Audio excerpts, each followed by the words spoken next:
Hi, and welcome back to the Healing Intimacy interview series.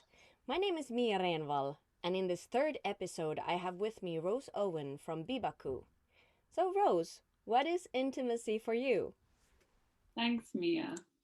Um, so my first thing that comes to me is that intimacy to me is when I can be my most animalistic with someone in the sense of like touching skin and just like with touch and with warmth and with smell. And the words come to me like cozy and comfort and private. I think of like in a warm, safe space together. This is for me when I think of being intimate with someone for sure. Yeah. I can feel it already in my body. It's this cozy, cuddly sensation. And I Yeah, I think imagine the nervous system calms down pretty well. yeah, it's totally like the parasympathetic nervous system is taken over. And it's like, for me, it's when my partner and I like nuzzle into each other's necks or when we can like smell each other. This for me, it like totally brings the stress down, completely brings like heightened emotions, just whew, and I'm back to intimacy again. Yeah, that's what it is for me. So, how has intimacy changed in your relationship now during the pandemic? Well, based on what came to me first with this kind of animalistic nature, I think we've become more intimate for sure because, we're not wearing so much make well, I'm not wearing so much makeup. Callum doesn't wear makeup, and maybe we shower like every for later than we used to. I'm not wearing deodorant so much or perfume. There's not so much um, put on for my presentation and appearance for leaving because I'm just staying in the house. So I feel like I really like the smell of my partner's sweat and his pheromones and like vice versa. And I think, things like haven't um, I haven't shaved my legs in weeks. So it's like we can just get cuddly with each other and not really worry about all the things that I might have been more self conscious about previous to the pandemic.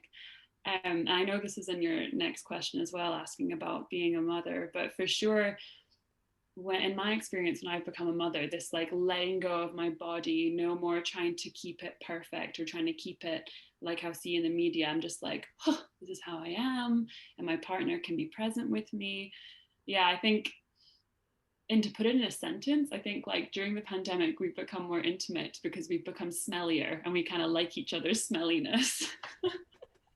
I love that. I recognize that with my roommates as well because we have times when we don't go out for many days. So yeah, it gets stinky sometimes. Yeah, and then I notice like when I walk past someone and they're wearing perfume, it's like, oh, like it's really overpowering for me because bodies become far more sensitive to smells and lights and colors when there's not so much artificial chemicals put onto it. So like without the deodorant or without the perfume, I can really appreciate the smell of my partner or my baby or even like the garden. So in a way, I feel like I've become more intimate with my garden because I can really smell everything in a way that I wasn't aware of it pre-pandemic.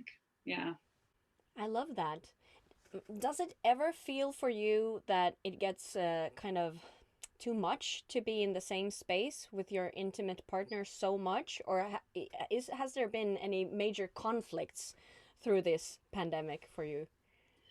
Yeah, I mean, it's interesting because Callum and I we haven't yet had a moment where we're in each other's space too long. Like we really like jigsaw complement each other in this space.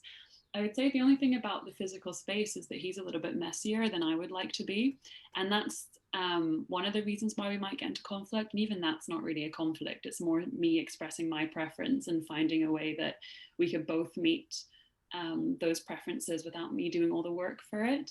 But I would say more that with Callum and I'm definitely the highly higher sexual partner. So I'm the one that wants to have more intimate touch, more sex, and in the most of the biggest conflicts that we have is mostly me self sabotaging a situation, like creating a story that, oh gosh, he wants someone else because we're not having sex as often as I like, and maybe he's watching all this porn, and I create the story in my head which isn't true, but I'm running away with it, and I'm already acting colder and unaffectionate because I'm punishing him for the story that I've created in my head. So definitely, it's like I create a story that's not true that gets in the way of our intimacy. And quite often, like, we've gotten to a point with our communication now, because he's been to a couple radical honesty workshops. He's not as invested and interested as I am, but he definitely wants to speak the same language as me. So we'll get to a point where he'll be like, I feel like you have a story going on and I don't know what that story is. Can you please share it with me? And I'm like, you know what you've done. Um, and then I'll share the story and be like, yeah, you're right. I'm being ridiculous. This is totally me going away with my head. And that's what breaks us apart, when mostly it's me just coming up with excuses like, we can't possibly be this happy, we can't possibly be having a wonderful monogamous relationship, when all my previous relationships wanted to be polyamorous, or there was always like, I always wasn't enough, there was, you know, elements of wanting other things. So for sure this relationship for me is something different, in just trusting that, you know, it is as it is, and I don't have to be threatened. I don't have to create a story to threaten it. Hmm, I love that.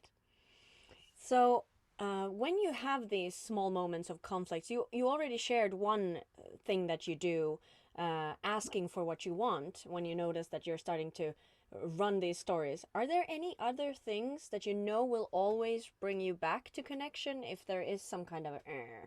conflict going on? Yeah, I mean, reality checks are always helpful. And for me, that's the lifesaver. It's like, oh, wow, okay, I'm having this thought. And before I start jumping on the train that will take me all the way to a big fight, you know, I'll check the little details along the way before I give it the chance to run away into a story. And also coming from a vulnerable place with the story, not just like, are you doing this? I'm having a reality check. It's like, you know, I'm scared about this situation. I'm making myself feel nervous about this situation. Can you please, is it true? Can you please meet me there, or something like that?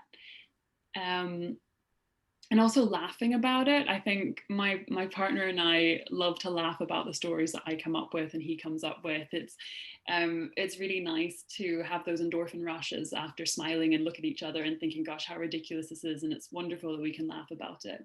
And recently also expressing appreciation for laughing about it and having the reality check. So it's nice that when we can have an argument, afterwards we can look at each other and be like, oh, I appreciate you for telling me the story you were coming up with, and I appreciate you for admitting that you were wrong.